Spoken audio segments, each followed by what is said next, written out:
OBC बांधवांना जे आंदोलन करतात त्यांना बाळासाहेब आंबेडकरांनी मुंबईमधल्या संविधान सन्मान महासभेमध्ये एक गोष्ट सांगितली होती की आपण इतिहास तपासून घ्या की आपल्याला आरक्षण नक्की कोणाच्या लढ्यामध्ये मिळाले आणि जेव्हा काही लोक तुम्हाला आरक्षण मिळावं ह्याच्यासाठी लढत होती तेव्हा त्यांच्या विरुद्ध कोण उभं राहिले आणि आपण एकदा इतिहासात तपासून बघा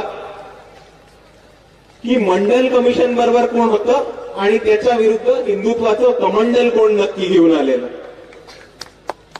त्या वक्तव्यावरती काही बहुजन नेते हे म्हणाले की इतिहासात जाऊन काय करणार आहेत, इतिहास कशाला बघायचा आता। तर ह्याच्यावरती बाबासाहेबांचं एक खास वाक्य होतं, those who can never understand history can never write history. जो माणूस आतापर्यंत इतिहास कधी समजला नाहीये तो माणूस कधी इतिहास लिहू नाही शकत किंवा बदलू नाही शकत।